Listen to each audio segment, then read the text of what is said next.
हाँ भाई चलो। अंजलि, शुभो, मुस्कान, आपको आवाज आ रही है? आ जाओ आ जाओ आ जाओ। टोपी वाले बाबू। हाँ भाई देखें, हम लोग मोल कंसेप्ट से शुरू करने जा रहे हैं, बेसिक। ठीक है ना? तो आई होप छोटी छोटी चीजें आप लोगों ने पढ़ी होगी, थोड़ा अब अलग तरीके से अपन इसको स्टार्ट करेंगे। हेडिंग डालें।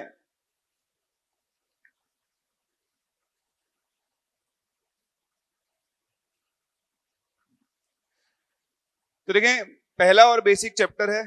इससे एक क्वेश्चन तो नीट में आता ही आता है, फिक्स है। हर साल एक क्वेश्चन आता ही है और बहुत आसान क्वेश्चन आता है। मोस्टली जो क्वेश्चन आता है स्टोइकियोमेट्री से और लिमिटिंग रिएजेंट से आता है, लेकिन बेसिक कैलकुलेशन से भी क्वेश्चन फॉर्म होता ही होता है ना? तो देखिए, इसमें सबसे पहले हम लोग बात करेंगे एक बेसिक टर्म की, जिसको हम लोग किसके नाम से जानते हैं? Atomic mass. ठीक है?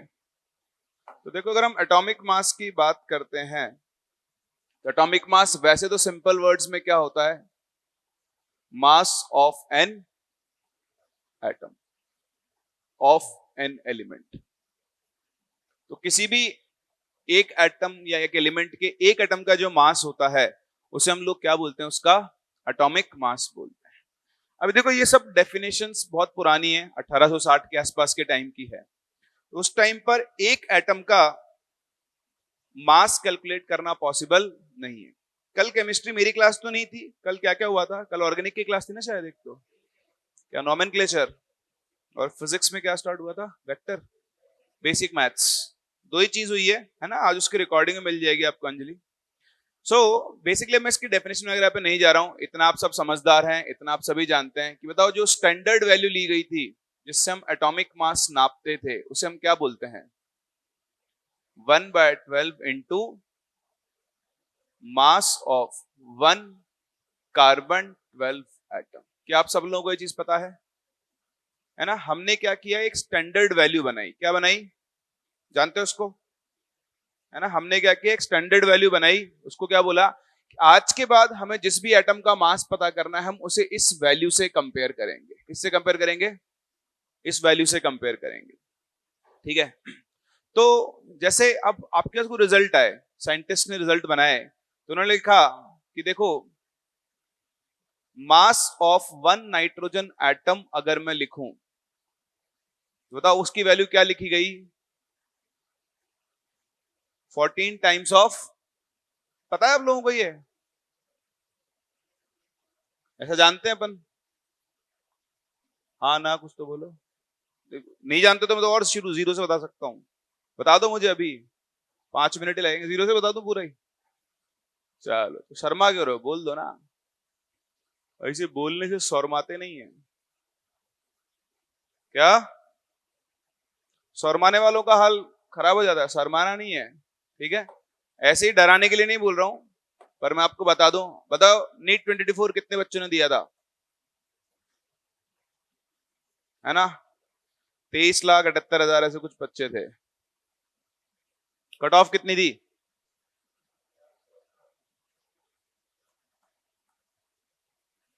रैंक लिस्ट में आने के लिए 164। 11,50,000 बच्चे रैंक लिस्ट में आए हैं। इन 11,50,000 में से मेडिकल सीट कितने को मिलेगी? सारी मिला लो, गवर्नमेंट प्राइवेट।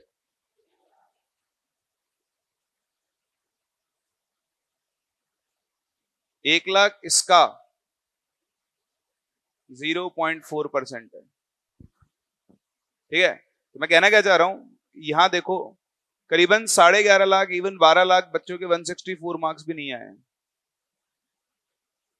समझ पा रहे हो मेरी बात को? अब तो कंपटीशन है ही नहीं इधर, तो 50% कंपटीशन तो गायब है। वो तो सिर्फ नंबर है। ठीक है? इसमें भी 50% में सिर्फ टॉप 10% में कंपटीशन रहता है। आपको टॉप 10% में पहुंचना है, और उसके लिए सबसे पहली चीज होती है फंडामेंटल्स। क्या होते हैं? अगर हमें फंडामेंटल्स नहीं आते हैं और हम वहां शर्मा रहे हैं कि यार सब नहीं बोल रहे तो मैं क्यों बोलूं, तो आप इधर जाना चाह रहे हैं। पहले दिन ही कड़वी बात, और सत्य कड़वा होता है।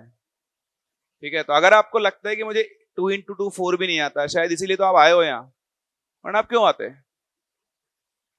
नहीं आता तो पूछो, चाहे फिजिक्स हो, चाहे केमिस्ट्री हो, चाहे बायोलॉजी हो, पूछना बहुत जरूरी है। आपको कोई यहाँ गोली तो मारने से रहा है ना, तो पूछने में कोई दिक्कत है नहीं। मन में रख लोगे तो डाउट डाउट रह जाएगा, और फिर डाउट बाद में कब दाऊद बन जाता है। दाऊद को जानते हो ना आप?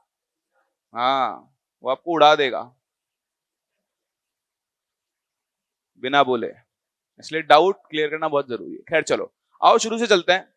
तो एक्चुअली क्या है, हम जिस टाइम की बात कर रहे हैं उस टाइम पर इस चीज को पता करना पॉसिबल नहीं था। 1860 में कहां आप एक एटम का मास पता करोगे? तो उस टाइम पर साइंटिस्ट ने कुछ और जुगाड़ लगाया। इसको समझने के लिए हमें चलना पड़ेगा फिजिक्स के पास। किसके पास? कोई डोरी पड़ी है क्या? एक बार देखना, वो तार खुला हुआ पड़ा है क्या पंखे के नीचे? जुड़ा हुआ है, खुला हुआ है तार? जुड़ा हुआ है क्या? टेप से जुड़ा हुआ है, अंदर से जुड़ा हुआ है? अरे अरे मत खींचो मत खींचो, हाँ टेप से है ना, हाँ टेप वाला खोल के निकाल दो। बिल्कुल, यही तो मैं चाहता था। Thank you very much. चलो जी, ये आपके पास क्या है? वायर। कौन आना चाहेगा? वॉलेंटियर आओ।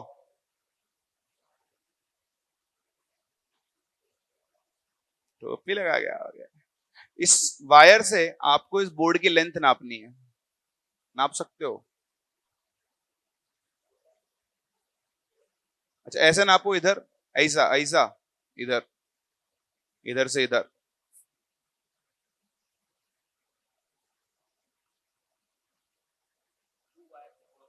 Almost 2 wire.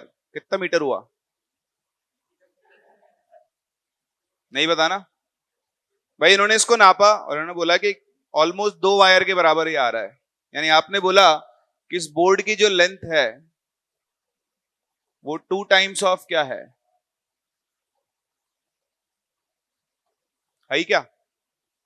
नहीं नहीं, कहां जाओगे? तो दीवार नापो एक बार, उस कोने से लेकर बोर्ड तक।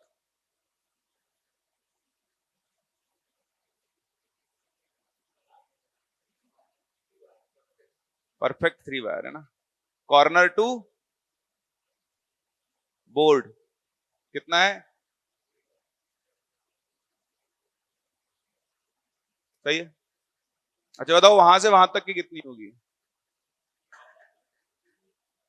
ऐसे हिसाब लगा लो। 2 तो यहां तक गिन ही लिया आपने, और 3 उधर और गिन लेते हैं। कितना हो जाएगा? फुल लेंथ कितनी होगी?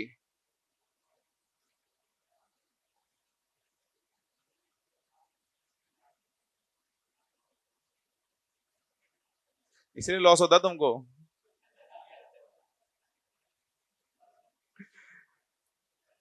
ठीक है, तो देखो इनके पास कुछ नहीं था, ये तार था, है ना। इसको बोलते हैं जुगाड़। उसको लेंथ नापनी थी, उसने बता दी कि 8 टाइम्स है। आप उस रूम के उस कोने से उस कोने तक की लेंथ कितनी है? 8 times of length of this wire. तो ये आपकी यूनिट हो गई। अब आप इसको एक नाम दे सकते हो, जो भी देना चाहो। आप चाहो इसको 1 मीटर बोल दो। तो जैसे आपने इसको 1 मीटर बोला, बताओ बोर्ड की लेंथ कितनी हो गई? बताओ कॉर्नर से बोर्ड की लेंथ, कॉर्नर टू कॉर्नर की लेंथ।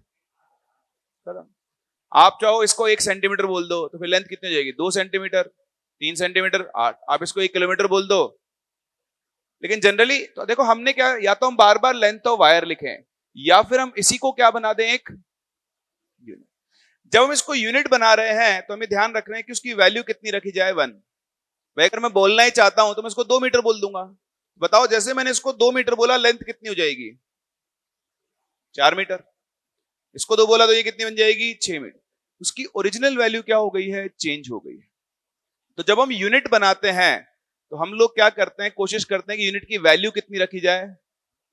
ठीक है जी। तो सेम ऐसे ही आप देखो, है ना। एक और चीज, जैसे मैं आपसे फिजिक्स के पॉइंट ऑफ व्यू से पूछूं, बताओ फिजिक्स के पॉइंट ऑफ व्यू से what is 1 kilogram?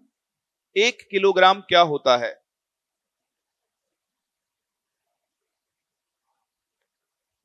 1000 gram. 1000 gram. Indicator देख के बोल रहे हो तुम? इंडिकेटर हिस्ट्री बताता है, हिस्ट्री देख के बोलो, बिना देखे बोलो। तो देखो ये बचपन में सिखाया जाता है आपको। 1 किलो यूनिट कहां से बनी? तो पहले क्या होता था, जैसे आप सब्जी मंडी जाओ अब जब सब्जी मंडी जाते हो तो सब्जी मंडी में ना दो तीन तरह के सब्जी वाले होते हैं। एक जिनके पास 5 किलो का, 10 किलो का, 500 ग्राम का, 250 ग्राम का, 100 ग्राम तक का बाट होता है। बाट बाट समझते हो, वेट। लेकिन कुछ गरीब सब्जी वाले होते हैं जिनके पास बाट खरीदने के पैसे, इनिशियल इन्वेस्टमेंट जीरो होता है। तो वो क्या करते हैं, वो बड़े सब्जी वाले के पास जाते हैं, पत्थर लेके उस पत्थर का नाप लेते हैं, ये पत्थर 250 ग्राम का है, ये पत्थर 1 किलो का है, ये पत्थर, और वो लेकर आप बैठ जाते हो। और आप उनसे सब्जी खरीद भी लाते हो बिना उनके ऊपर कोई वो कि पता है पत्थर 1 किलो का ही है क्या। आप तो ठीक है, कोई बात, होता है ना। तो उन्होंने अपने पत्थर को स्टैंडर्ड बना लिया है। तो पुराने जमाने में जब मास की कोई यूनिट नहीं थी तो क्या करते थे, उन्होंने कहा कि देखो हम तुमको एक स्टैंडर्ड बना के दे रहे हैं।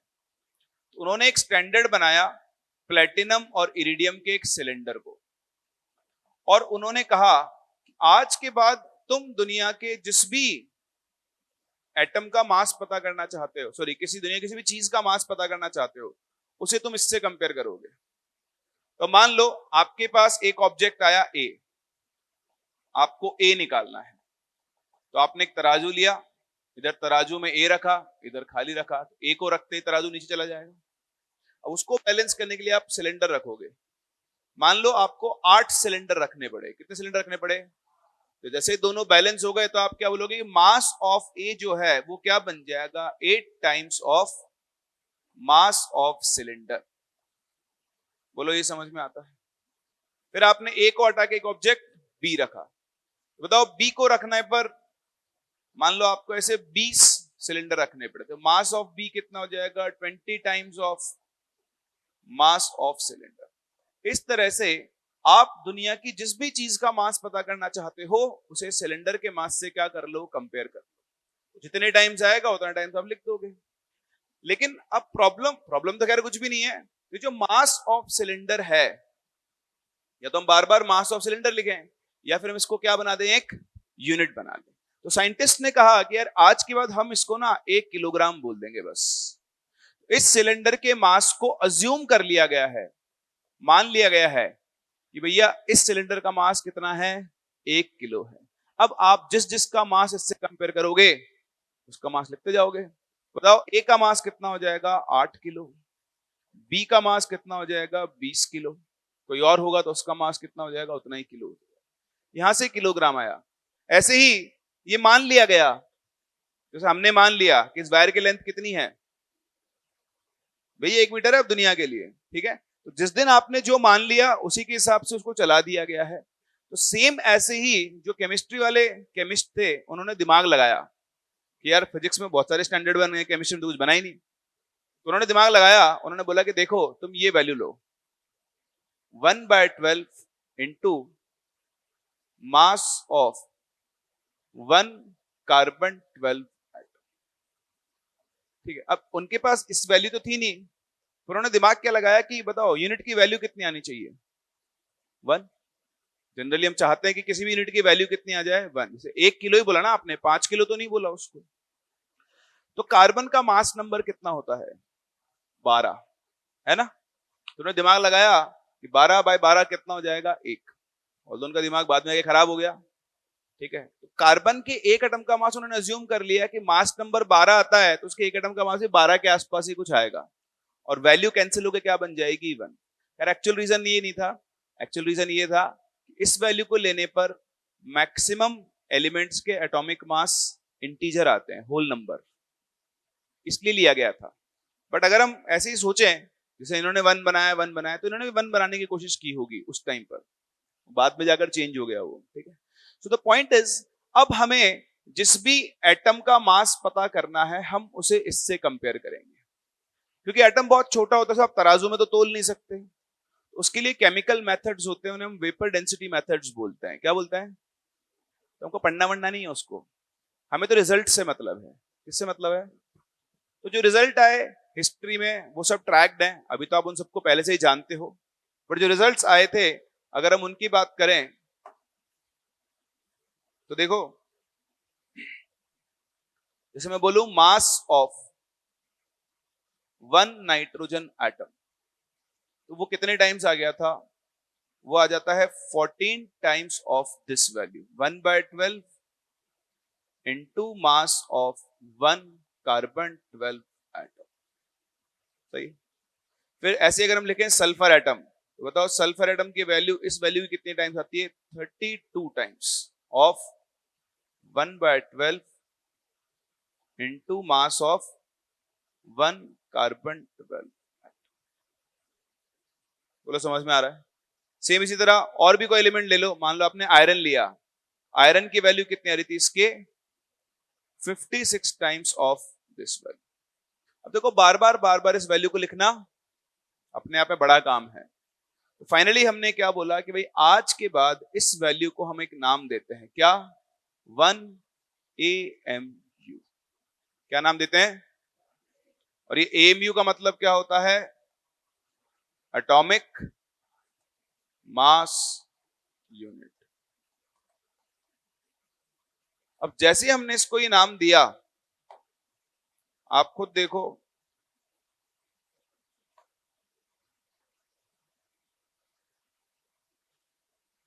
बताओ नाइट्रोजन का एटॉमिक मास कितना बन गया? 14 AMU। ये कितना बन गया? 32 AMU।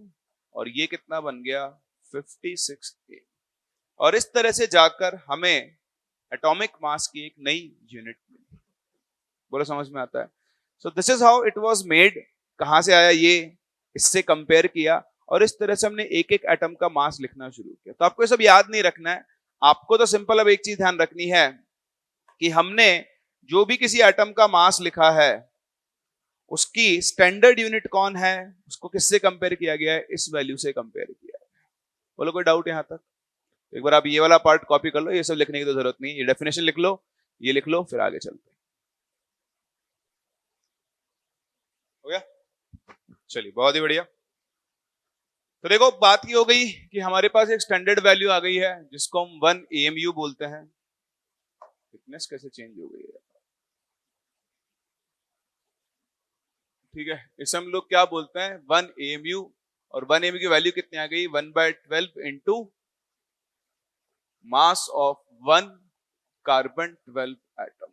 अब देखो उस टाइम तक तो हमें नहीं पता था कि एक कार्बन एटम का मास कितना होता है, लेकिन आज हमें पता है। तो एक कार्बन एटम का जो मास होता है वो होता है 1.99 इंटू 10⁻⁻23 ग्राम। और जैसे आप ये वैल्यू रखते हो, इसको रखने पर आपको 1 AMU की एक वैल्यू मिलती है विच इज 1.66 इंटू 10⁻⁻24 ग्राम, या फिर आप इसे 1/Na ग्राम लिख सकते। यहां पर Na क्या है? एवोगैड्रोस नंबर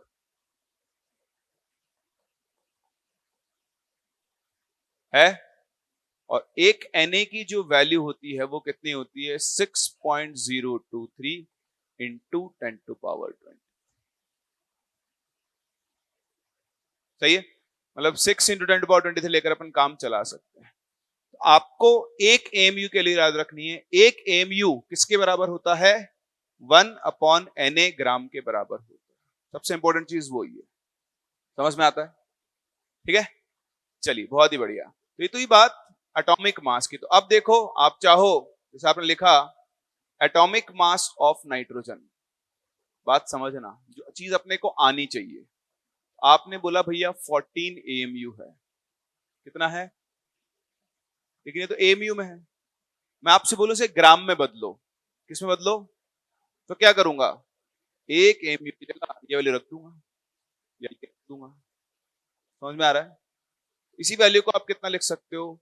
14/Na ग्राम, या फिर आप इसे क्या लिख सकते हो? 14 इंटू 1.66 इंटू 10⁻⁻। ये तीनों एक ही चीज को दिखा रहे हैं। इसीलिए मैं इस वर्ड को एटॉमिक मास नहीं बोलकर इसे ज्यादा बेटर है, हम इसे क्या बोल सकते हैं? Mass of 1 nitrogen atom in gram. तो वो ये बन, आराम से देखो, ये आपको समझ रटना वटना नहीं है। मैं आपसे बोलूं ऑक्सीजन के एक एटम का मास, तो आप क्या बोलोगे? 16 नहीं, 16 AMU। क्या बोलोगे? अब आपसे बोले नहीं आप तो ग्राम में बताओ, तो ठीक है, एमयू की वैल्यू को किस में कन्वर्ट कर देंगे, ग्राम। यार ये वाला फैन बंद करना उधर से। चलिए, जैसे मैं आपसे बोलूं, एक छोटा सा क्वेश्चन करते हैं, what is the mass of 5 iron atoms in gram? 5 iron atoms का मास ग्राम में बताओ।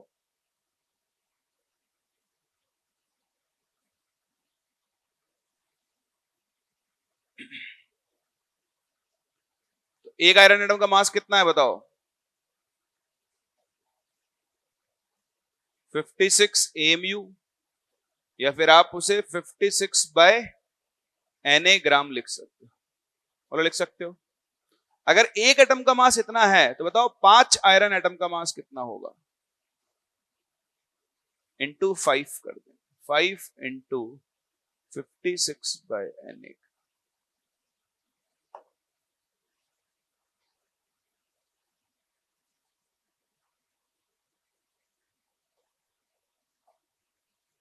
सही है ना?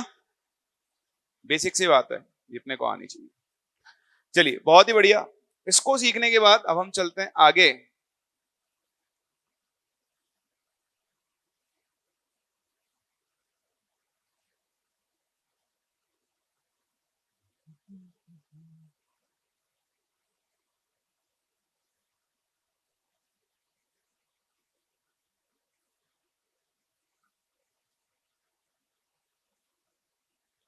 To 80 by Na, very good Shubhanjali, बिल्कुल सही है।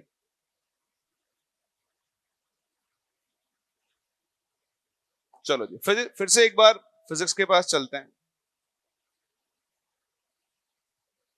मान लो आपके पास एक ऑब्जेक्ट है ए, उसका मास है 20 किलो, और एक दूसरा ऑब्जेक्ट है बी, उसका मास है 80 kilo.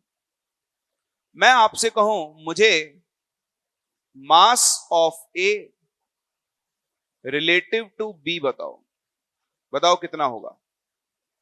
Mass of A relative to B कैसे किया भाई? मुझे मास ऑफ ए निकालना रिलेटिव टू बी। अगर आपने नहीं जानते हो तो जान लें, अगर आप मासेस को रिलेटिव निकाल रहे हो तो जिसके रिलेटिव मास निकाल रहे हो उससे क्या करना होता है? डिवाइड। तो अगर आप ए का मास रिलेटिव टू बी निकाल रहे हो तो आप ए के मास को बी के मास से क्या कर दो? डिवाइड कर दो। देखो केजी से केजी कैंसिल, ये आएगा 1/4। जो काम की चीज आपको दिख रही है ये क्वांटिटी यूनिटलेस है ना? सेम इसी तरह अगर आप mass of B relative to A निकालो, क्या करो? Mass of B relative to A निकालो, तो बताओ वो क्या बनेगा? तो बन जाएगा 80 डिवाइडेड बाय 20, वैल्यू आएगी 4, और ये भी कैसी क्वांटिटी होगी? यूनिटलेस। कैसी क्वांटिटी होगी? बोले मेरी बात समझ में आ रही है आप लोगों को? सो द पॉइंट इज कि आप कभी भी मास को अगर रिलेटिव टर्म्स में निकाल रहे हो, ए का मास रिलेटिव टू बी या बी का मास रिलेटिव टू ए, तो ये जो क्वांटिटीज हैं ये हमेशा कैसी आने वाली है? यूनिटलेस आने वाली। कैसे आने वाली है? अब सेम ऐसे ही हमने यहां पर डिफाइन किया, देखो एक और नया टर्म जिसे हम बोलते हैं रिलेटिव एटॉमिक मास। क्या बोलते हैं? Relative atomic mass. ठीक है, तो रिलेटिव एटॉमिक मास कुछ भी नहीं है। आपकी स्टैंडर्ड वैल्यू क्या थी बताओ? What is the standard value? 1/12 into mass of 1 carbon 12 atom. सही है? तो अगर आप किसी भी एलिमेंट का रिलेटिव एटॉमिक मास लिखना चाहते हैं तो it can simply be written as the atomic mass of an element relative to, ये डेफिनेशन मेरे साथ ही लिख लो, relative to 1/12 into mass of 1 carbon 12 atom.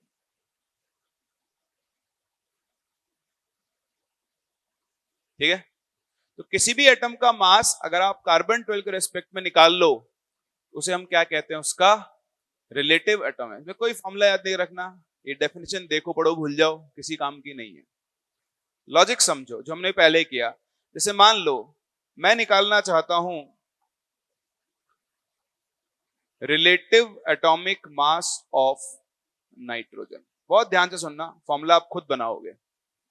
मुझे किसका रिलेटेड मास निकालना है, नाइट्रोजन। तो मैं क्या करूंगा, नाइट्रोजन का एक एटम लूंगा। क्या लूंगा, किसके रिलेटिव निकालना है, इससे क्या कर दूंगा, उसको डिवाइड कर दूंगा। बोलो समझ में आ रहा है? तो आप क्या करोगे, ऊपर तो आप लिखोगे मास ऑफ वन नाइट्रोजन एटम, और जिसके रिलेटिव निकालते हैं उससे डिवाइड कर देते हैं। तो 1/12 into mass of one carbon 12। बोलो दिख रहा है? मान लो मुझे नाइट्रोजन की जगह आयरन की बात करनी है, relative atomic mass of iron निकालना है। तो बताओ क्या करोगे, ऊपर क्या लिखोगे, मास ऑफ वन आयरन एटम। बताओ उसको डिवाइड किससे कर देंगे, 1/12 इंटू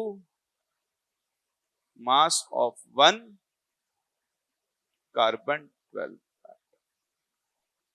समझ में आ रहा है? अब आप देखो, आपने थोड़ी देर पहले पढ़ा है। बताओ नाइट्रोजन के एक एटम का मास कितना होता है, 14 AMU। और बताओ ये जो नीचे लिखा हुआ है इसको भी मैं क्या लिख सकता हूं, 1 AMU। देखो AMU से AMU कैंसिल, वैल्यू कितनी आ गई, 40। यूनिटलेस आ गया ना? बताओ आयरन के एक एटम का मास कितना होता है, 56 AMU। और नीचे भी क्या लिखा हुआ है, 1 AMU। बताओ वैल्यू कितनी आ गई, 56। बोलो आपको मेरी बात समझ में आ रही है? तो पॉइंट है, सब याद नहीं रखना, देखो पढ़ो भड़ में जाने दो। इसलिए हम क्यों पढ़ रहे हैं, क्योंकि एक चीज है, एक क्वेश्चन के टाइप बनते हैं, वो अगर आ गया तो आप उसके बिना इसको सॉल्व नहीं कर पाओगे, दैट्स ऑल। सिर्फ इसीलिए हम उसको पढ़ रहे हैं। और वो जो टाइप ऑफ क्वेश्चन है वो अभी बनेगा। पर आप देखो, यहां से अगर मैं किसी भी एलिमेंट का रिलेटिव एटॉमिक मास लिखना चाहता हूं,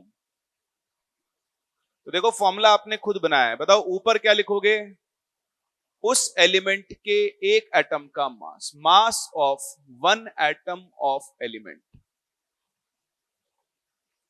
divided by what, 1/12 into mass of one carbon 12।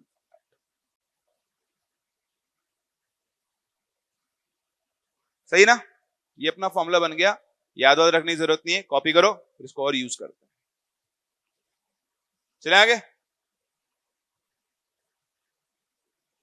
तो देखो कहानी का सार सिर्फ इतना सा है,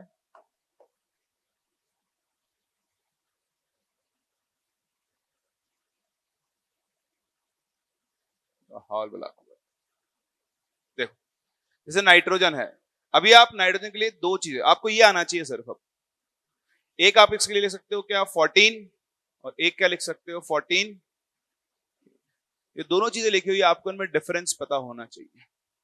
बताओ 14 क्या है, तो ये नाइट्रोजन का रिलेटिव एटॉमिक मास। सही है।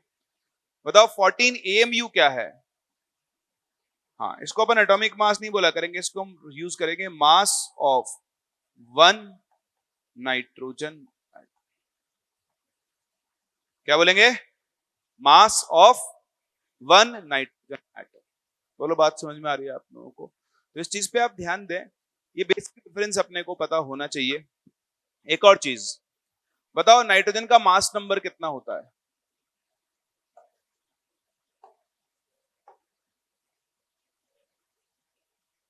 7। और एटॉमिक नंबर कितना होता है, 14, है ना? अगर मैं आपसे बोलूं नाइट्रोजन का मास नंबर,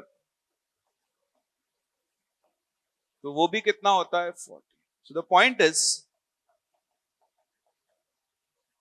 कि value of mass number and atomic mass is same, but unit and meaning is different. क्या? तो जितना एक एलिमेंट का मास नंबर होता है उसकी एटॉमिक मास की वैल्यू भी ऑलमोस्ट उतनी आती है, बट यूनिट का फर्क है, उससे सब कुछ बदल जाता है। जैसे नाइट्रोजन का मास नंबर 14 है, लेकिन नाइट्रोजन के एक एटम का मास यानी उसका एटॉमिक मास कितना है 14 AMU। जब आप AMU को ग्राम में बदलोगे तो वैल्यू कुछ और ही आ जाएगी। समझ गए आप लोग ये बात? ठीक है। अब सीखने की बात यह है कि मैंने आपसे बोला कि मेरे को ना एक नया एलिमेंट मिला, उसका मास नंबर 50 है, बताओ उसका एटॉमिक मास कितना होगा? 50 AMU होगा। अगर एक अननोन एलिमेंट का मास नंबर 120 है, उसका एटॉमिक मास कितना होगा? क्या आपको मेरी समझ में आ रही है? ठीक है। तो कभी भी आपको वो देता है एटॉमिक मास, तो उससे आप मास नंबर निकाल सकते हो। मास नंबर पता है तो आप उसका डायरेक्टली क्या निकाल सकते हो? एटॉमिक मास निकाल सकते हो। कोई डाउट यहां तक? आगे बढ़ूं? चलिए, ये सीखने के बाद अब हमारे पास एक टाइप ऑफ क्वेश्चन आते हैं। पहले टाइप ऑफ क्वेश्चन में क्या बोलेगा कि देखो तुमने स्टैंडर्ड 1/12 माना है, मैं नहीं मानता, मैं तो 1/4 मानूंगा, या मैं 1/3 मानूंगा, या 1/6 मानूंगा। अब मतलब वो स्टैंडर्ड को चेंज करेगा। तो आओ अपन भी स्टैंडर्ड को चेंज करते हैं। लिखें question, if instead of 1/12 1/4 is taken as standard, मतलब आगे सेम है, मास ऑफ 1 कार्बन 12 एटम, मैं पूरा नहीं लिख रहा हूं, as standard, then the new atomic मास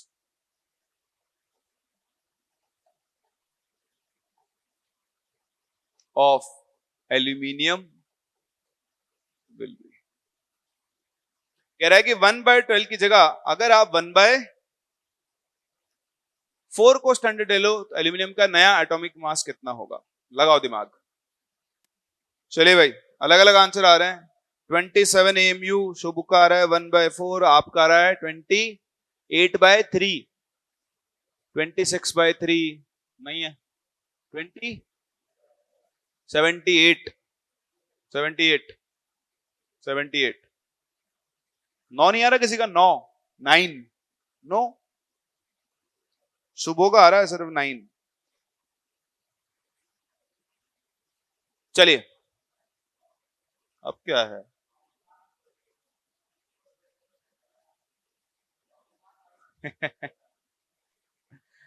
चलिए तो देखें, आपको ये कह रहा है कि आपको एल्यूमिनियम का नया एटॉमिक मास निकालना। अपन एक काम करते हैं, पहले बुढ़ापे की तरफ चलते हैं, मतलब ओल्ड कन्वेंशन। ओल्ड कन्वेंशन, ठीक है। ओल्ड कन्वेंशन क्या कहता है कि अगर आप relative atomic mass of aluminium लिखो, ठीक है, ये तरीका है। ये आपको ये फॉर्मूला याद नहीं है, कोई बात नहीं, हम इसके बिना भी कर सकते हैं। इसके बिना कैसे करेंगे? देखो, मान लो मैं लिखूं एटॉमिक मास ऑफ एल्यूमिनियम, तो वो आपने कितना लिखा था? 27 times of this value, 1/12 into mass of 1 carbon 12। याद है आपको? है ना? अगर हम नए कन्वेंशन के हिसाब से बात करें, न्यू कन्वेंशन, तो अब क्या इसको इससे एडजस्ट करना आसान नहीं, तो आप एक काम करो, इस वैल्यू को इधर भेज दो, ठीक है। जैसे इस वैल्यू को आप इधर भेजोगे वही रिलेटिव एटॉमिक मास बन जाएगा। तो देखो 27 इज इक्वल्स टू क्या बन जाएगा? ऊपर तो हो गया मास of 1 carbon 12 atom, this divided by, बताओ क्या होगा? 1/12 इंटू मास ऑफ, अरे कार्बन 12 क्यों लिख दिया मैंने यार, ये बड़ी दिक्कत है, पूरा उड़ाना पड़ेगा, इसका भी सॉल्यूशन ढूंढना पड़ेगा, है ना। तो ऊपर क्या लिखोगे? मास ऑफ 1 एल्यूमिनियम एटम, और बताओ उसको किससे डिवाइड कर दोगे? 1/12 into mass of 1 carbon 12 atom. सही है? यहां तक सही है सब लोगों को? अभी आपने स्केल बदल दिया, अगर हम नए स्केल से सेम फॉर्मूला लगाएं तो उसका नया एटॉमिक मास आएगा mnu। 27 की जगह। बताओ क्या स्केल बदलने से एल्यूमिनियम के एटम का मास बदला होगा? तो ये तो एज इट इज रहने वाला है, मास ऑफ 1 एल्यूमिनियम एटम। बताओ अब स्केल क्या बन गया है? 1/4 into mass of 1 carbon 12 atom. देखो इतना समझ में आता है क्या? है ना? आप यहां देखो, यहां बताओ क्या मैं इस 1/12 को 1/4 में बदल सकता हूं? कैसे? मैं इस 1/12 को क्या लिख देता हूं? 1/3 इंटू 1/4। कोई दिक्कत किसी को?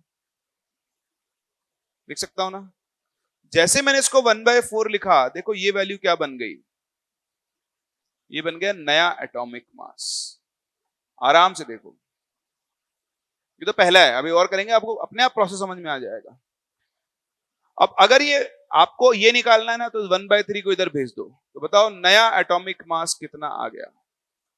तो 1/3 इंटू इसका पुराना atomic mass, that is 9।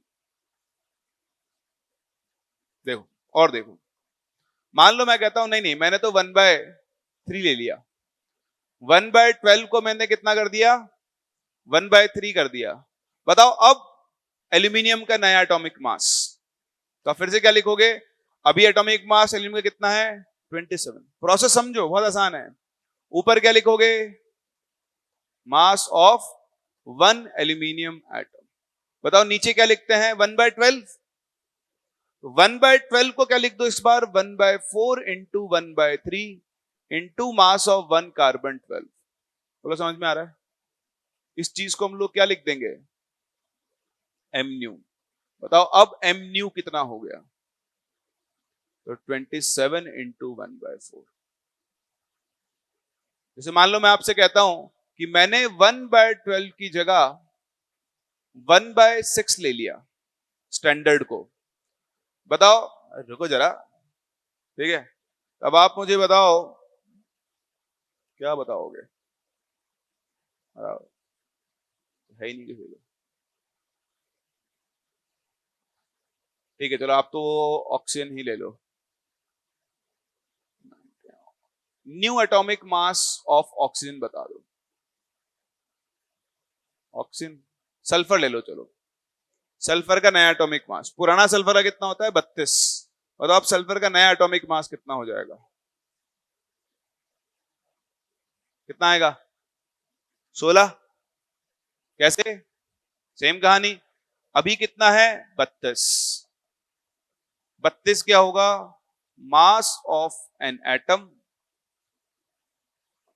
Of sulphur divided by 1/12 into mass of carbon.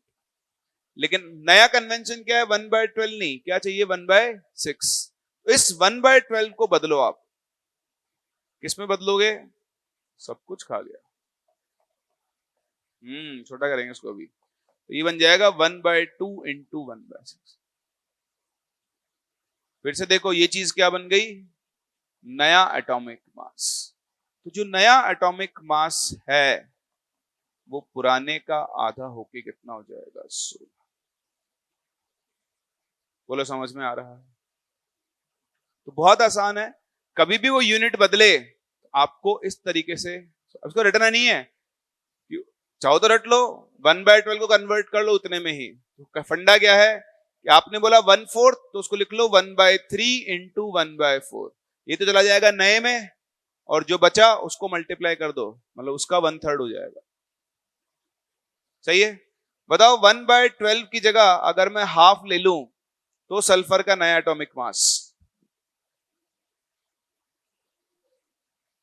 कितना हो जाएगा? 32/6। ये आप लोगों को करना आना चाहिए। कर सकते हैं? पक्का? किसी को डाउट तो नहीं है? चलिए, तो ये आप कॉपी कर लो, इसकी जरूरत नहीं है, ये पीछे वाला पेज ये कर लिया कॉपी, ये वाला फटाफट से कॉपी कर लो, फिर आगे बढ़ते हैं। चलिए, तो ये बात। अब चलते तीसरे टर्म पे जो बहुत इंपॉर्टेंट है। उससे पहले हमको सीखना पड़ेगा एक मोल का मतलब। तो देखो एक मोल कुछ भी नहीं है, एक मोल सिंपल चीजों को काउंट करने का एक तरीका है। जैसे आप एक पेयर में कितनी चीजें होती हैं? अरे 12। ऐसा कौन सा पेयर हो गया भाई, ये तो कंपेयर हो गया। एक दर्जन में कितनी चीजें होती हैं? 12। एक सेंट में कितनी चीजें होती है? 100। एक किलो में कितनी चीजें होती है? 1000। एक मेगा में कितनी चीजें होती है? 10⁶, 10 लाख चीजें होती है। तो जैसे जैसे बढ़ता जाएगा, मेगा, मेगा से मिलियन बना है, मिलियन, फिर बिलियन, फिर ट्रिलियन, फिर गजीलियन, उसके आगे तो जरूरत नहीं पड़ी आज तक, इतना पैसा ही नहीं है किसी के पास। ठीक है। सो द पॉइंट इज कि ऐसे ही जब हम एटॉमिक स्केल पर जाते हैं, जैसे ये एक पेन की टिप है, बताओ इस टिप पर कितने एटम्स होंगे?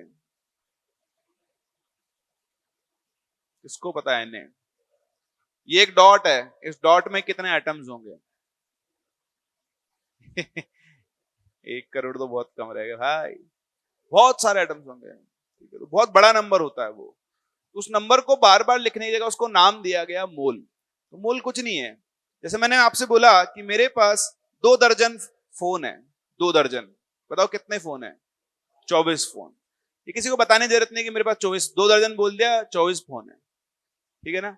सो सेम ऐसे ही जब आपने बोल दिया 1 मोल, तो आपने जिसके आगे 1 मोल लगा दिया वो इस नंबर में बदल जाएगा, विच इज 6.023 इंटू 10⁻23 यूनिट्स। आपने बोला मेरे पास 1 मोल फोन है, तो बताओ मेरे पास कितने फोन हैं? 6.023 इंटू 10⁻23 फोन। आपने बोला मेरे पास 1 मोल शूज है, तो आपके पास कितने शूज हैं?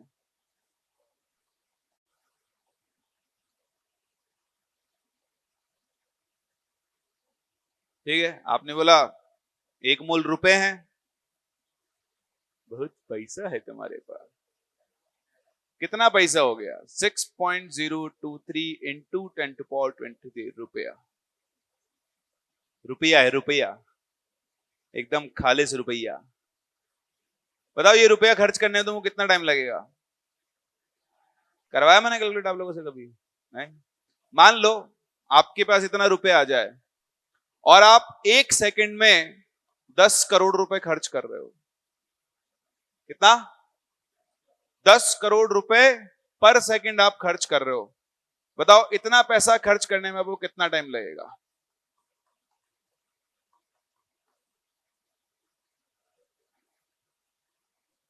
बताओ कितना टाइम लगेगा? सोचो। कितना? 2 साल? 4 महीना? 4 महीना। आओ मैं तुमको बताता हूं। 1 सेकंड में कितने खर्च कर रहे हो? 10 करोड़।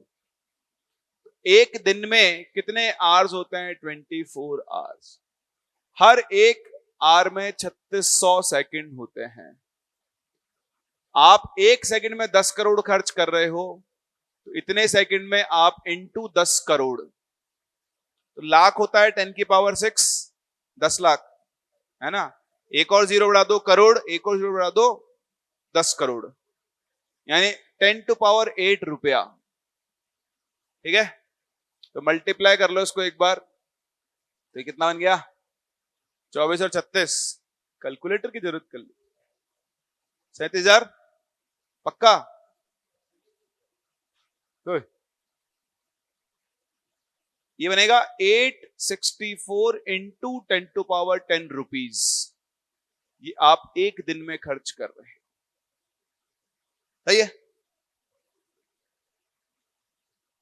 बताओ एक साल में कितने दिन? बताओ एक साल में कितना रुपया खर्च करोगे? 365 इंटू 864 इंटू 10⁻। चलो मैं इसको 400 कर देता हूं और इसको 900 कर देता हूं, तो ये कितना बन गया? 36 इंटू 10⁻14। तो इतना रुपया आप एक साल में खर्च करते हो। इतना रुपया, बताओ एक रुपया कितने सालों में खर्च होगा? 1 डिवाइडेड बाय इतना रुपया। और आपके पास कितना रुपया है? 6 इंटू 10⁻3। बताओ वो कब खर्च होगा? तो 6 इंटू 10⁻3 अपॉन 36 इंटू 10⁻4। 6 6 36, चलिए पर इसको 5 मान लेते हैं, भाड़ में जाने दो। 5 हो गया, 1/5 हो गया 0.2, तो 0.2 इंटू 10⁻9 ईयर्स, यानी 2 इंटू 10⁸ ईयर्स। इसको अगर शुद्ध भाषा में लिखो तो यह है 2 करोड़।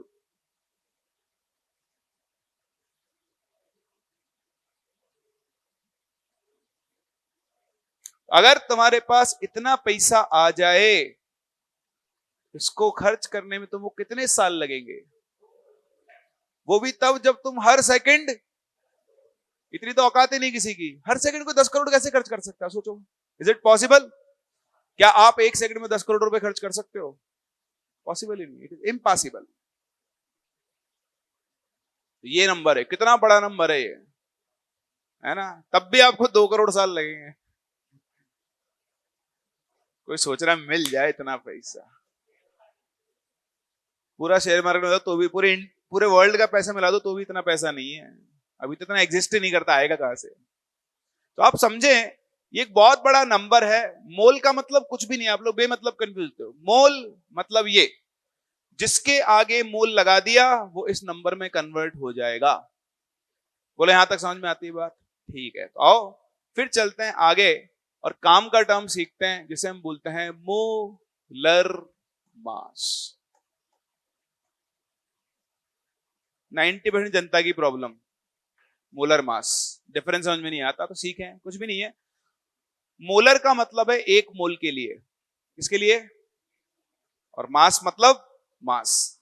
आप दुनिया की किसी भी चीज का 1 मोल का मास निकाल दो, मास ऑफ 1 मोल, लेकिन उसको लिखना किस में होगा? ये रिस्ट्रिक्शन है। मोलर मास की जो यूनिट होती है, यूनिट, वो बनेगी ग्राम पर मोल। ये ध्यान रखना, मोलर मास हमेशा किस में लिखा जाएगा? ग्राम में। 1 मोल चीज का मास अगर आप ग्राम में लिख दो तो उसे हम लोग क्या कहते हैं? उसका मोलर मास कहते हैं। जैसे मान लो मेरे पास एक ऑब्जेक्ट है ए, इसका मास है 50 ग्राम, मास ऑफ ए 50 ग्राम है, तो बोलो बंधु मोलर मास ऑफ ए कितना होगा? तो आप क्या, बिल्कुल सही बात है, आप बोलोगे 1 मोल में कितने ए? N A. 1 मोल में एन ए होंगे, वो अपन ने सीख लिया है कि 1 मोल का मतलब क्या है? N A. मोलर मास मतलब मास ऑफ 1 मोल, यानी एन ए। अब ए का मास कितना है? 50 ग्राम, उसको मल्टीप्लाई कर दो एन ए से, तो उसका मोलर मास आ गया 50 एन ए ग्राम। अगर मेरे पास एक ऑब्जेक्ट बी है, उसका मास है 2 किलो, बताओ मोलर मास ऑफ बी कितना होगा? ये 2 किलो है ना, पहले किलो को किसमें बदलेंगे? 2000 ग्राम। अब एक बी का मास है 2000, तो 1 मोल में कितने होंगे? एन ए इंटू क्या बन गया? एन ए ग्राम। इस पेन का मास है 10 ग्राम, बताओ इसका मोलर मास कितना होगा? 10 एन ए ग्राम। बोलो मेरी बात समझ में आ रही है आपको? यहां से देखो, हम चाहें तो एक फॉर्मूला बना सकते हैं, फॉर्मूला रटने की जरूरत नहीं है, बट हम अपनी सहूलियत के लिए बना रहे हैं। अगर आपको मोलर मास ऑफ किसी भी चीज का निकालना है, किसी भी सब्सटेंस का, तो आपको कुछ नहीं करना, आपको उसकी 1 यूनिट का मास लिखना है। मास ऑफ 1 यूनिट इन ग्राम। देखो ये तो किया आपने, एक ए का मास लिखा ग्राम में 50, एक बी का मास लिखा ग्राम में 2000, और उसको सिंपली आपने किससे मल्टीप्लाई कर दिया है? एन ए से।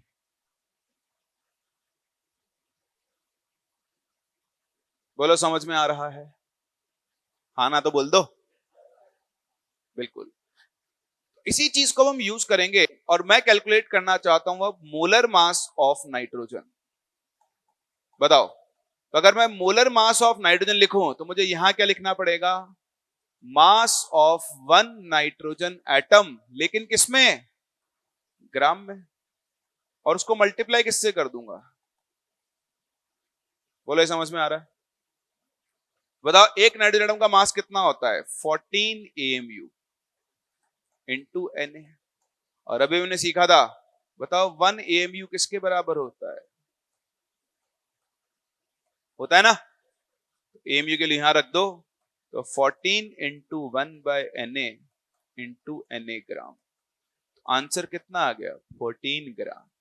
मेरी बात ध्यान से सुनना, अगर यहां नाइट्रोजन की जगह ऑक्सीजन होता, नाइट्रोजन की जगह, तो बताओ यहां पे क्या फर्क पड़ता? 16 आ जाता, ये सब सेम रहता। सल्फर होता तो 32 आ जाता, बाकी सब क्या रहता? क्या आपको मेरी बात समझ में आ रही है? सो द पॉइंट इज, ये वैल्यू सबके लिए फिक्स है और ये कैलकुलेट करने पर 1 आ रही है। यानी अगर मुझे किसी एलिमेंट का एटॉमिक मास पता है तो मुझे उसका मोलर मास भी पता है।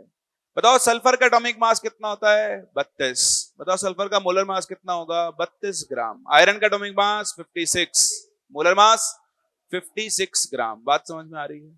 तो ये तो सीख लिया, इनको याद रखने की जरूरत नहीं है। अब हम ये समझ चुके हैं कि अगर मुझे एटम की शक्ल पता है, शक्ल पता होने का मतलब आपने बोल दिया मुझसे आयरन, तो मुझे इस आयरन का एटॉमिक मास पता है, कितना होता है? 56। इसके लिए एक और वैल्यू है 56 AMU और एक है 56 ग्राम। इन तीनों की वैल्यू सेम है। तुझे किसने बुलाया बे? इन तीनों की वैल्यू सेम है 56, लेकिन तीनों का मतलब क्या है? अलग अलग है। बताओ ये क्या है? ये इसका रिलेटिव एटॉमिक मास, या फिर आप इसे मास नंबर भी बोल सकते हो। बताओ ये क्या है? मास ऑफ वन आयरन एटम। समझ में आता है? बताओ ये कौन है? Fe। ये क्या बन गया इसका? Molar mass. बहुत सिंपल। अगर आपको एटम की शक्ल पता है तो आपको उसका डायरेक्टली मोलर मास पता है। यहां तक समझ में आता है? चलिए एक बार ये कॉपी कर लो, फिर कुछ और चीजें लिखवाता हूं।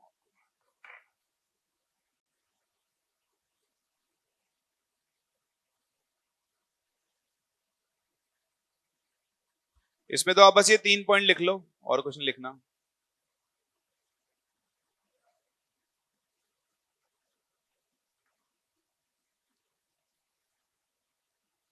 ये पैसा बोलता है।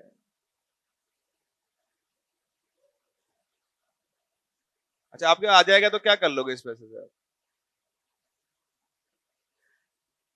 बताओ, मान लो आपके पास इतना पैसा आ जाए तो खरीद लोगे? मुझसे क्या हो, क्या करोगे खरीद के? एक सेकंड, खरीद के करोगे क्या?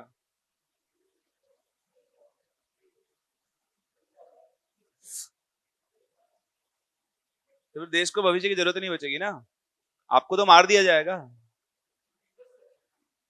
आप कहां रहते हो?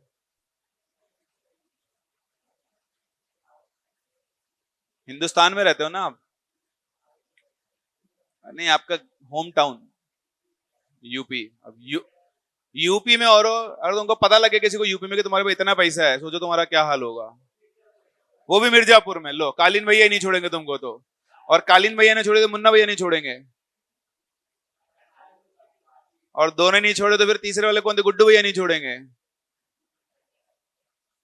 है ना? वो भी आके ऐसे बोलेंगे जिंदगी हो तो ऐसी, है ना? उठा के ले जाएंगे आपको। फिर उधर से वो भी आ जाएगा, Bishnoi, Lawrence Bishnoi gang gang और उधर दाऊद बाबू भी आएंगे दुबई से, सलमान भाई।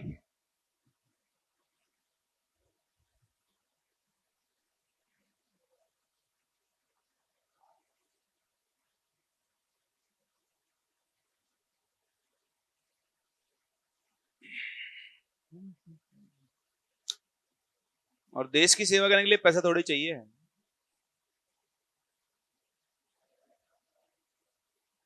वही तो मैं कह रहा हूं आपसे, फिर आप देश की सेवा की क्यों बात कर रहे हो? हाँ, नाम, आप सेवा करो, नाम बहुत होगा। आप अपने काम को बिल्कुल 100% ऑनेस्ट उससे करना शुरू करो, नाम तो अपने आप हो जाएगा। क्या? हाँ, पैसा इज बाई प्रोडक्ट। आप अपना काम तमीज से करोगे तो। नहीं, हाथ का मैल तो नहीं है। हाथ का मैल तो मैल ही है। हाथ का मैल तो वायरस और बैक्टीरिया है पैसा नहीं है।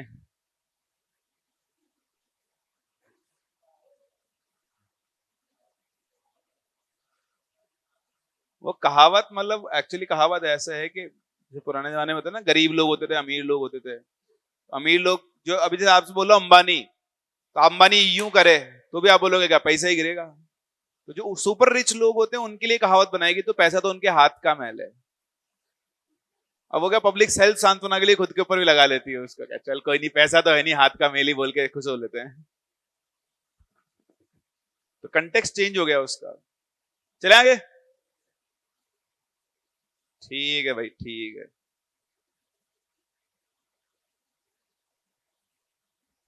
ठीक है, तो यही अपने अब जब अपन ने जो भी पढ़ाई उसकी समरी है, ये आपको समझ में आना चाहिए। अब कई बार ऐसा होगा कि आपको पता नहीं कि एलिमेंट कौन सा है, तो अपन बाद में बात करेंगे। अभी हम कॉमन एटम्स के मास निकल रहे हैं जो आपके काम में आएंगे। तो हाइड्रोजन कितना होता है 1, हीलियम की वैल्यू कितनी लेते हैं 4, लिथियम होता है 7, बेरिलियम होता है 9, बोरोन होता है 10, कार्बन का एटॉमिक मास 12, नाइट्रोजन का 14, ऑक्सीजन का 16। फिर आप आ जाओ सोडियम 23, फ्लोरीन 19 होता है, कभी कभी जरूरत पड़ती है। मैं सबके नहीं लिख रहा हूं, जो कॉमन अपने काम में आएंगे उनके लिख रहा हूं, आप भी मेरे साथ साथ लिख लो। जब भी जरूरत पड़े यहां से देख के यूज कर लेना, धीरे धीरे याद हो जाएंगे। मैग्नीशियम का होता है 24, एल्यूमिनियम होता है 27, फॉस्फोरस 31, सल्फर 32, क्लोरीन 35.5। तो आपको दिख रहा है क्लोरीन का एटॉमिक मास फ्रैक्शनल है, बाकी सबका क्या है होल नंबर। तो अपन आगे सीखेंगे। इसका कारण ये होता है कि क्लोरीन अपने आइसोटोप्स की फॉर्म में एग्जिस्ट करता है। इसकी फॉर्म में एग्जिस्ट करता है, वो देखेंगे आगे।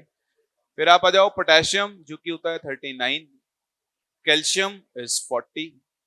फिर आप आ जाओ सीधा क्रोमियम के पास 52, मैंगनीज इज 55, आयरन इज 56। फिर आप पास आता है कोबाल्ट विच इज 59। फिर आप आ जाओ कॉपर 63.5। फिर आप आ जाओ जिंक विच इज 65। 65 के बाद आप आगे किसको लोगे, ठीक है चल लो सिल्वर ले लो जो आता है 108। उसके बाद आप आ जाओ आयोडीन जो कि होता है 127। एक होता है beryllium sorry barium which is 137। फिर आप आ जाओ आगे गोल्ड और प्लेटिनम में चलते हैं। तो platinum which is 195, gold is 197, mercury which is 200। कभी कभी लेड काम में आता है 208। तो ये इनके एटॉमिक मासेस हैं। इनके आगे ग्राम लगा दो तो वो क्या बन जाएंगे, इनके मोलर मास बन जाएंगे। क्या? वेरी गुड, सही पकड़े हैं।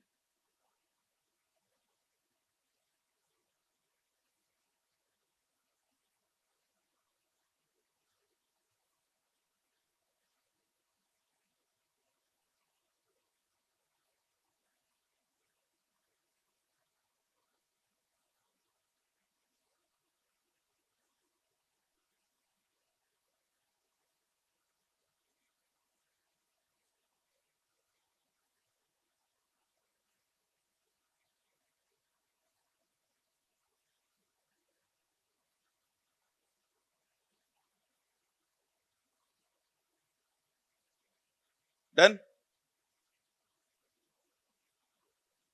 चलिए बहुत ही बढ़िया। आओ चलते थोड़ा और आगे।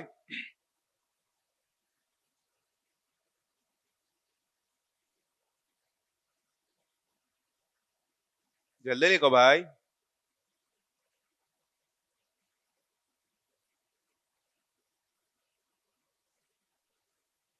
डन, 50 पीडीएफ से लिख लिख के तो यहां पहुंच गए। हाँ भाई, एक क्वेश्चन लिखे, मास of an atom of an unknown element x is 3 into 10 to power minus 3, 3 मत लिखो,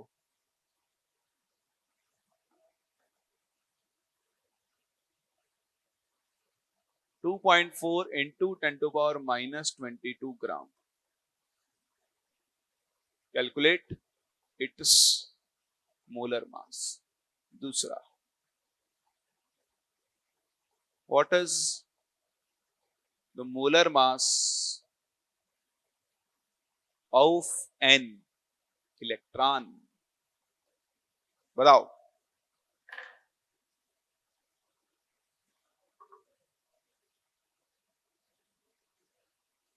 -22। हाँ भाई, पहले का आंसर। तो देखो, आपको मोलर मास निकालना, मैंने आपको सिखाया मोलर मास क्या होगा। एक एटम का मास ऑफ वन एटम, वो भी किस में होना चाहिए? ग्राम में, और उसको किससे मल्टीप्लाई कर देंगे? देखो, आपको एक एटम का मास दिया हुआ है 2.4 इंटू 10⁻⁻22 ग्राम। इसको मल्टीप्लाई कर दो Na, यानी 6 इंटू 10⁻20। देखो, ये पॉइंट हटाओ, ये भी 23 बन जाएगा। 23 से 23 गया 144 ग्राम। पहले वाले का आंसर समझ में आ रहा है ना? अगर आपको एलिमेंट की शक्ल नहीं पता है तो आपको उसके एक एटम का मास लेना है और उसको सिंपली किससे मल्टीप्लाई करना है? Na से। ये अपन ने बेसिक सीखा है। एक यूनिट का मास ग्राम में लिखो और उसको किससे मल्टीप्लाई कर दो? Na से, तो आपको उसका मोलर मास मिल जाएगा। ठीक है। हाँ भाई, ये तो पहले मुझे बताओ, एक इलेक्ट्रॉन का मास कितना होता है? वेरी गुड, 9.1 इंटू 10⁻⁻31 किलोग्राम, या फिर ग्राम में बदलो तो 1000 से मल्टीप्लाई कर दो, -28 ग्राम। और अगर आपको मोलर मास निकालना है तो मोलर मास का मतलब क्या हो गया? मास ऑफ वन मोल इलेक्ट्रॉन्स, है ना? तो आप तो क्या करो, एक इलेक्ट्रॉन का मास कितना है? 9.1 इंटू 10⁻⁻28 ग्राम। उसको किससे मल्टीप्लाई कर दो? 6 इंटू 10⁻23। तो ये आ जाएगा 54.6 into 10⁻⁻5 gram.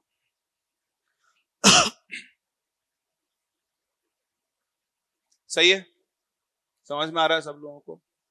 This is what is the meaning of molar mass. आप बहुत अच्छे समझें मोलर मास का मतलब क्या होता है, क्योंकि वो अपने बहुत काम में आने वाली चीज है। चलिए, इसके बाद चलते हैं अगले टर्म की तरफ, जिसे हम बोलते हैं मॉलिक्यूलर मास। तो मॉलिक्यूलर मास में लेकर चलूं तो देखो, मैं आपसे बात करता हूं मॉलिक्यूल की। What is a molecule? Molecule is a स्पीसी containing more than one atoms.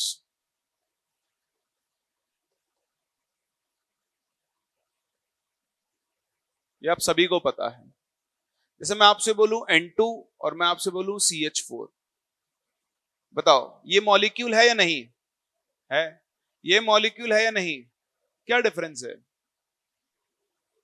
ये हम बचपन में पढ़ते हैं, ऑल्दो ऐसा डिफरेंस होना, मतलब आपको ये पता होना कोई बहुत जरूरी बात नहीं है।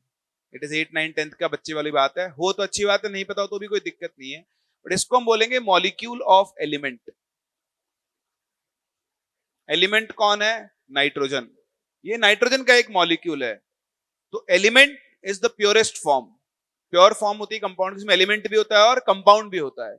जब सारे एटम सेम हो तो वो एक एलिमेंट का मॉलिक्यूल होता है।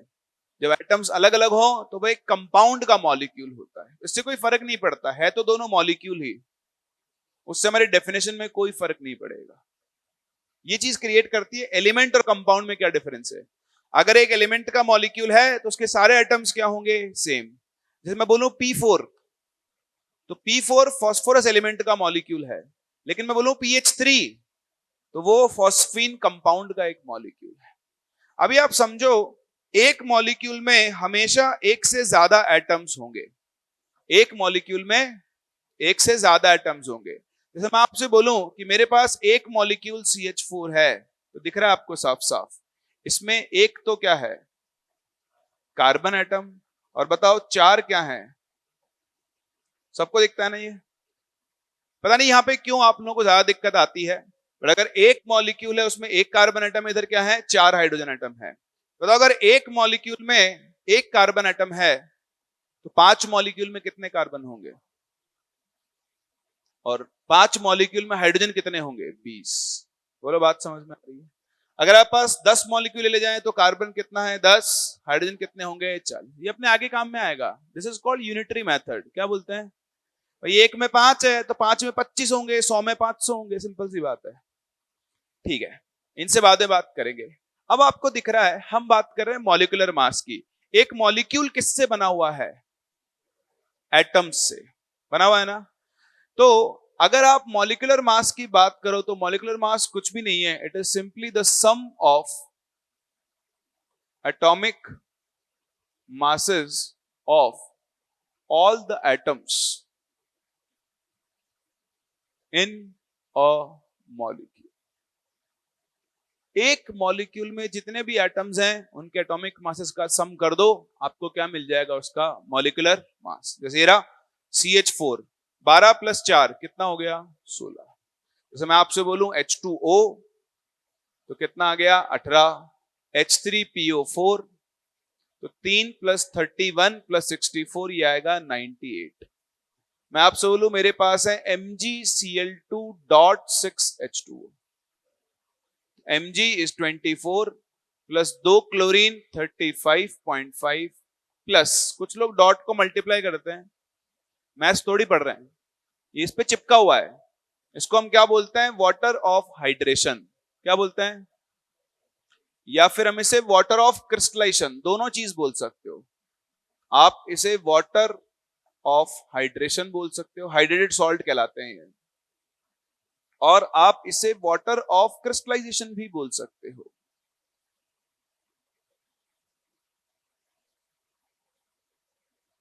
सही ना? तो 6 इंटू वाटर कितना हो गया? 18। सबको जोड़ दो, आपको वैल्यू मिल जाएगी 213। तो दिमाग लगाना ही नहीं है। मान लो कंपाउंड दिया हुआ है ये K4FeCN6, 203 आ रहा है? नहीं, 213 आएगा। 203 नहीं आ रहा है। 95 + 108, 198 + 5, हाँ 200। 8 और 5 13 होता है ना। 8 90, हाँ 100 + 90 203। हाँ बढ़िया, हिसाब में गलती नहीं कर सकता। सही है, बहुत बढ़िया। बताओ इसका एटॉमिक मास इसका मॉलिक्यूलर मास निकालना है तो कैसे निकालेंगे?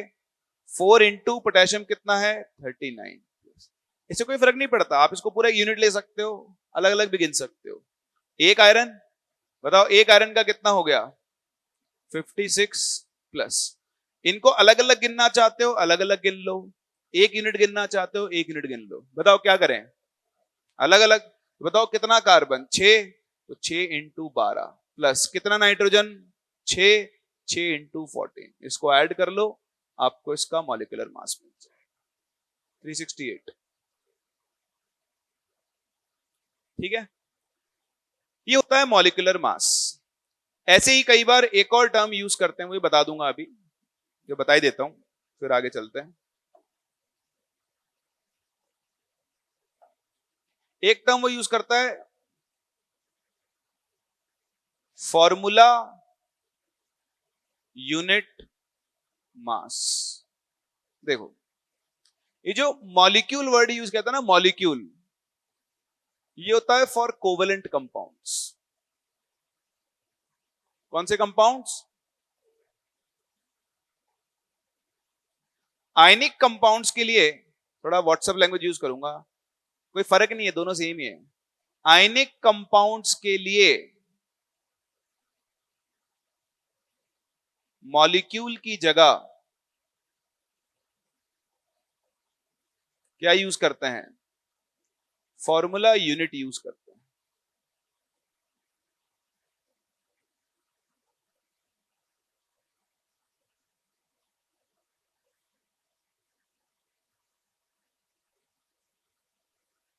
सही है?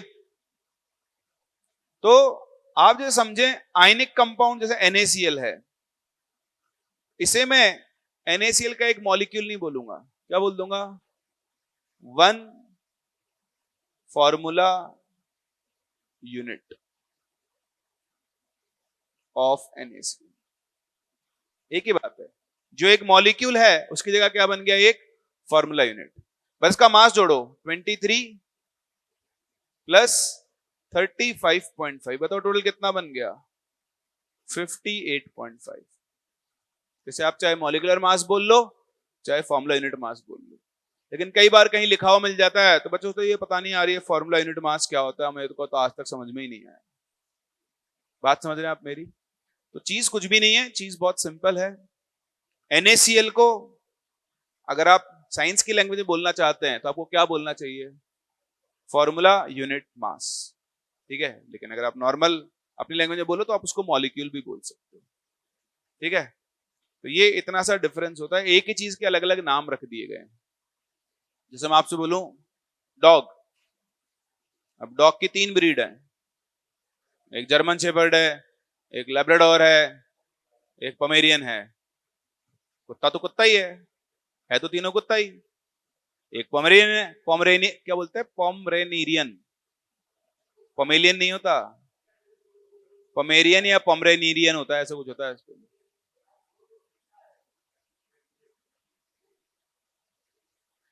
पॉइंट इज नाम अलग अलग है, लेब्राडोर वो उसकी ब्रीड है, सेम ऐसे ही मॉलिक्यूल ही है, बस इसको साइंस के लैंग्वेज में क्या बोला जाता है, फॉर्मूला यूनिट मास। इससे ज्यादा इसका और कोई फर्क नहीं पड़ता है।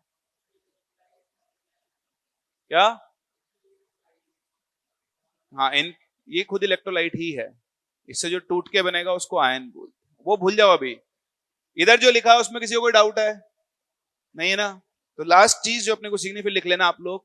अब जैसे मैंने लिखा H2O, क्या लिखा, इसका आपने निकाला मॉलिक्यूलर मास आया 18, तो मैं इसके लिए भी 3 चीज लिख सकता हूं, एक 18 AMU और एक क्या लिख सकता हूं, 18 ग्राम। बताओ 18 का मतलब, ये इसका है रिलेटिव मॉलिक्यूलर मास, एटॉमिक नहीं है ना, रिलेटिव मॉलिक्यूलर मास, ठीक है जी। बताओ ये 18 AMU क्या है, यह है मास ऑफ 1 H2O मॉलिक्यूल। अब यहां पर कुछ वैज्ञानिक लोग आए, वैज्ञानिक प्रवृत्ति के लोग, बताओ ये AMU का मतलब क्या होता है, एटॉमिक, इसका मतलब होता है एटॉमिक मास यूनिट। उन्होंने बोला तुम्हारी हिम्मत कैसे हुई एक मॉलिक्यूल के लिए एटॉमिक वर्ड यूज करने की, ये तो अधिकारों का हनन है, आता ना, क्या बोलते हैं उसको, राइट्स, ह्यूमन राइट्स के अगेंस्ट है, एटॉमिक राइट्स के अगेंस्ट है ये। आप मॉलिक्यूल के लिए atom word use, supreme court में उन्होंने केस कर दिया है ना, PIL फाइल कर दी, तो हमने बोला कि ठीक है भाई साहब, ये लो, आप you low, toffee they the supreme court ने, 8 जुलाई को आना, ठीक है, काउंसलिंग तो स्टार्ट कर दो तुम, कोई दिक्कत नहीं है, उनका एग्जाम भी करा दो 1500 को, तो भी कोई दिक्कत नहीं है, ठीक है। तो ऐसे टॉफी पकड़ा दी, कोई बात नहीं, हम AMU यूज नहीं करेंगे, हम क्या यूज करेंगे, यू, और यू फॉर यूनिफाइड मास। लो जी भाई साहब, अब आप एटम के लिए यूज करो, मॉलिक्यूल के यूज करो, कोई कुछ नहीं बोल सकता, ठीक है ना। तो 1U और 1 AMU दोनों बराबर होते हैं और दोनों की ही वैल्यू 1/Na ग्राम के इक्वल।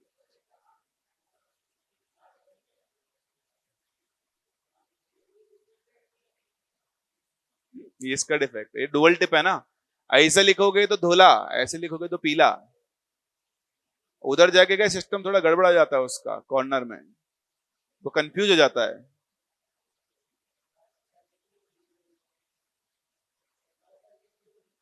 नहीं नहीं, वो कुछ कुछ ग्लिच होता है इसमें, इसे तो कहते हैं। ये समझ में आ गया आप लोगों को? और बताओ ये 18 ग्राम क्या है, ये इसका मोलर मास, ठीक है। तो ये, और कुछ नहीं करना आज के लेक्चर में, यही सीखना है यू AMU में क्या डिफरेंस होता है, क्योंकि आपको डिफरेंस नहीं पता, जब क्वेश्चन आता है तो बैंड बज जाती है। आज नहीं, आज के कई महीनों बाद जब वो क्वेश्चन आता है, जब तक आपको डिफरेंस नहीं पता है तब तक आप चीजों को सॉल्व नहीं कर सकते। चलिए, तो एक बार आप इसे कॉपी कर लें, फिर एक क्वेश्चन करते हैं और फिर चलते हैं।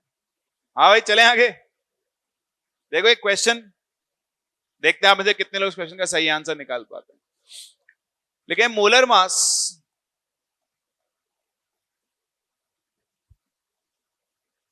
ऑफ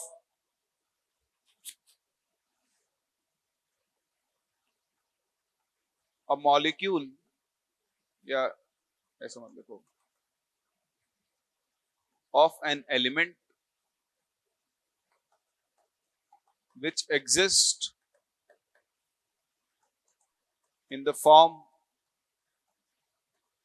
x4 is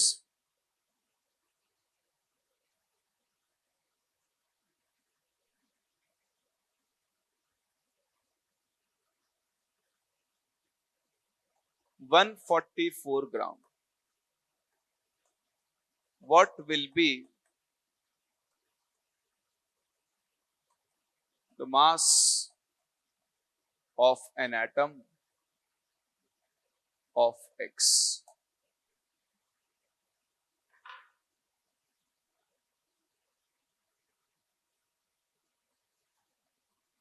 क्या आएगा? 36 Na, 140/4 Na। देखो बिल्कुल सिंपल है, ये कंफ्यूज कर सकता है आपको। देखो मोलर मास कितना है? 144। तो मैंने आपको सिखाया है कि अगर इसका मोलर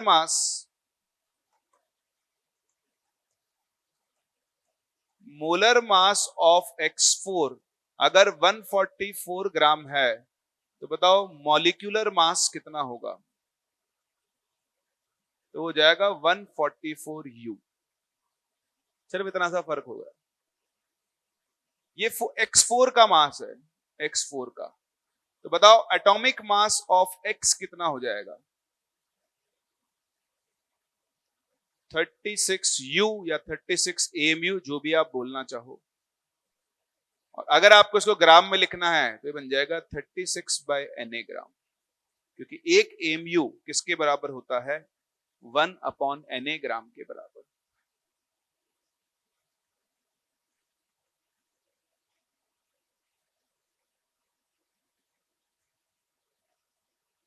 आराम से देखो, मोलर मास और मॉलिक्यूलर मास दोनों की वैल्यू क्या आती है? सेम। फर्क सिर्फ किसका होता है? यूनिट। अगर उसका मोलर मास 144 ग्राम है तो उसका मॉलिक्यूलर मास कितना होगा? 144U। अब 144 जो है वो 4x का मास है, एक का कितना होगा? 144/4 यानी 36। तो 36U बोल दो। ग्राम में लिखना चाहते हो तो एक U कितना होता है? 1/Na ग्राम। उसको हम 36/Na ग्राम लिख सकते है ना। मान लो ये X4 की जगह X2 होता तो क्या करते? तो फिर एक x का मास 144/2 72 आता, तो हम 72U या फिर 72/Na ग्राम लिख सकते, कर सकते हो ना, है ना। तो आज अपन यहीं तक कंप्लीट कर रहे हैं। आज तो आपका कोई सेशन नहीं होगा क्योंकि इतने क्वेश्चन ही नहीं हो पाएंगे अभी तो अपने। नेक्स्ट क्लास हम यहां से आगे बढ़ेंगे। नेक्स्ट क्लास अब मैं आपको नंबर ऑफ मोल्स निकालना सिखाऊंगा। मोल्स से फिर हम number of atoms, number of molecules, ये सब निकालना सीखेंगे। और फिर पीवी इक्वल टू एनआरटी को और फॉर्मुलेस डिवाइस। छुट्टी नहीं, फिजिक्स का तो होगा ना। क्या अभी क्वेश्चन नहीं है ना, क्या ही क्वेश्चन दूंगा इन पे? एटॉमिक मास कैलकुलेट करो, मॉलिक्यूल दे दूंगा, वैसे है थोड़ा बहुत तो। हाँ पर परसों वाली जो क्लास होगी उसमें कंबाइन करके देंगे। आज अपना जीएमपी नहीं होगा, मतलब मैंने इतना कुछ करवाया नहीं कि जीएमपी दे पाऊं। अंजलि ये बताना है दोबारा से, कोई बात नहीं, ये मत करो, इसकी जगह दूसरा कर लो। मान लो एक एलिमेंट है, उसका जो मोलर मास है, मान लो एक कंपाउंड है, मोलर मास ऑफ X6 180 है ग्राम। ठीक है, बताओ एक X का एटॉमिक मास। तो देखो ये मोलर मास है, तो इसका यूनिट के साथ बोला करो हमेशा, उससे ना आपको समझ में आता है। बताओ मॉलिक्यूलर मास ऑफ X6 कितना होगा? 180U है। तो 6 का मास 180 है, बताओ एक X का मास कितना हो जाएगा? 30U। अब आप इसे ग्राम में लिखना चाहते हो, ठीक है, लिख देता हूं। कितना लिख दूं? 30/Na ग्राम, या फिर 30 इंटू 1.66 इंटू 10⁻⁻24। बोलो समझ में आता है?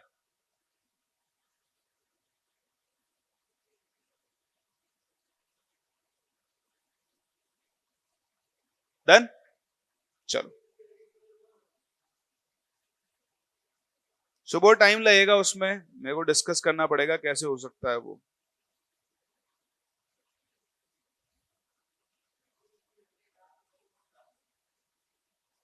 बिल्कुल। ठीक है, चलो, थैंक यू, गुड नाइट।